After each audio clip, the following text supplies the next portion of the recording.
Michael Pollan is an American author, journalist, activist, and professor of journalism at the UC Berkeley Graduate School of Journalism. A 2006 New York Times book review describes him as a liberal foodie intellectual. Early years: Pollan was born on February 6, 1955 in Long Island, New York, into a Jewish family. He is the son of author and financial consultant Stephen Pollan and columnist Corky Pollan. Pollan received a B.A. in English from Bennington College in 1977 and an M.A. in English from Columbia University in 1981. Career, books. In The Omnivore's Dilemma, Pollan describes 4 basic ways that human societies have obtained food: the current industrial system, the big organic operation, the local self-sufficient farm, and the hunter-gatherer. Pollan follows each of these processes from a group of plants photosynthesizing calories through a series of intermediate stages, ultimately into a meal. Along the way, he suggests that there is a fundamental tension between the logic of nature and the logic of human industry, that the way we eat represents our most profound engagement with the natural world, and that industrial eating obscures crucially important ecological relationships and connections. On December 10, 2006, the New York Times named The Omnivore's Dilemma one of the 5 best non-fiction books of the year. On May 8, 2007, the James Beard Foundation named The Omnivore's Dilemma its 2007 winner for the best food writing. It was the book of focus for the University of Pennsylvania's Reading Project in 2007, and the book of choice for Washington State University's Common Reading Program in 2009. €10. An excerpt of the book was published in Mother Jones. Pollan's discussion of the industrial food chain is in large part a critique of modern agribusiness. According to the book, agribusiness has lost touch with the natural cycles of farming, wherein livestock and crops intertwine in mutually beneficial circles. Pollan's critique of modern agribusiness focuses on what he describes as the overuse of corn for purposes ranging from fattening cattle to massive production of corn oil, high-fructose corn syrup, and other corn derivatives. He describes what he sees as the inefficiencies and other drawbacks of factory farming and gives his assessment of organic food production and what it's like to hunt and gather food.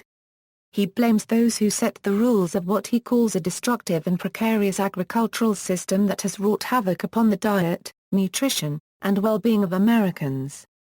Pollan finds hope in Joel Salatin's Polyface Farm in Virginia, which he sees as a model of sustainability in commercial farming.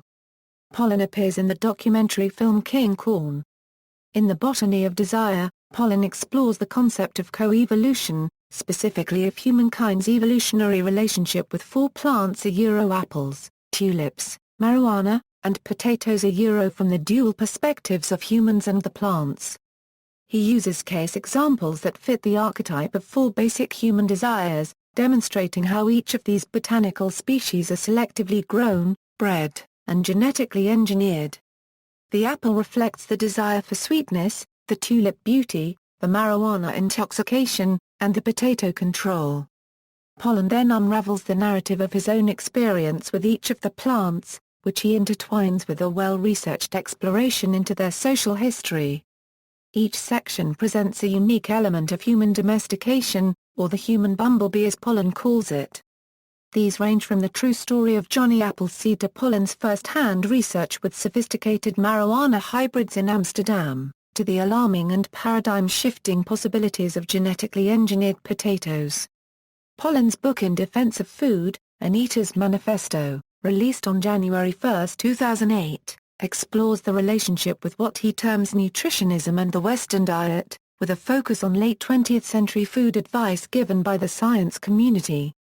Pollan holds that consumption of fat and dietary cholesterol does not lead to a higher rate of coronary disease, and that the reductive analysis of food into nutrient components is a mistake. He questions the view that the point of eating is to promote health, pointing out that this attitude is not universal and that cultures that perceive food as having purposes of pleasure, identity, and sociality may end up with better health. He explains this seeming paradox by vetting, and then validating, the notion that nutritionism and, therefore, The whole Western framework through which we intellectualize the value of food is more a religious and faddish devotion to the mythology of simple solutions than a convincing and reliable conclusion of incontrovertible scientific research. Pollan spends the rest of his book explicating his first three phrases: eat food. Not too much. Mostly plants. He contends that most of what Americans now buy in supermarkets, fast food stores, and restaurants is not in fact food, and that a practical tip is to eat only those things that people of his grandmother's generation would have recognized as food. Later, he tempers that injunction, to eat what your great-great-grandmother's generation would have recognized as food, but that is solely to vilify sugar, this being approximately when refined sugar became generally accessible. In 2009, Food Rules, an Eater's Manual was published. This short work is a condensed version of his previous efforts, intended to provide a simple framework for healthy and sustainable diet. It is divided into three sections, further explicating Pollan's principles of eat food. Not too much. Mostly plants. It includes his rules. In Cooked, A Natural History of Transformation, published in 2013, Pollan explores the methods by which cooks mediate between nature and culture. The book is organized in 4 sections corresponding to the classical elements of fire, water, air, and earth. Pollan has contributed to Greater Good, a social psychology magazine published by the Greater Good Science Center at University of California, Berkeley. His article Edible Ethics discusses the intersection of ethical eating and social psychology. In his 1998 book A Place of My Own, The Education of an Amateur Builder, Pollan methodically traced the design and construction of the outbuilding where he writes. The 2008 re-release of this book was retitled A Place of My Own, The Architecture of Daydreams. Other work. Pollan is a contributing writer for the New York Times Magazine, a former executive editor for Harper's Magazine, and author of 5 books, In Defense of Food, An Eater's Manifesto, The Omnivore's Dilemma, A Natural History of 4 Meals, The Botany of Desire, A Plant's Eye View of the World, A Place of My Own, and Second Nature, A Gardener's Education. His recent work has dealt with the practices of the meat industry, and he has written a number of articles on trends in American agriculture.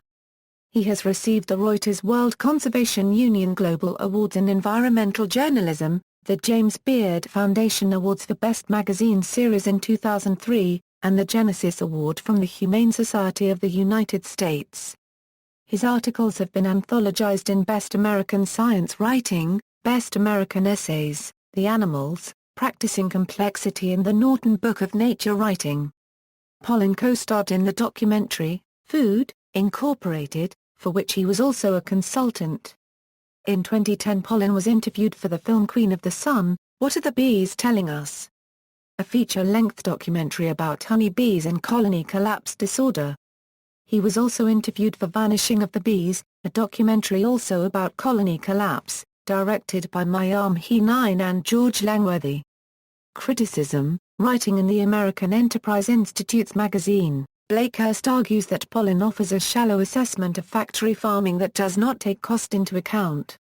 Daniel Engber criticized Pollan in Slate for arguing that food is too complex a subject to study scientifically and blaming reductionism for today's health ills, while at the same time using nutritional research to justify his own diet advice.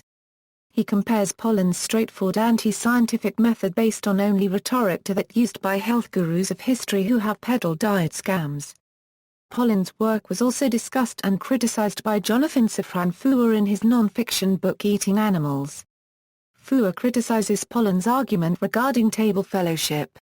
Pollan claims that a vegetarian dinner guest causes socially reprimandable inconvenience for the host.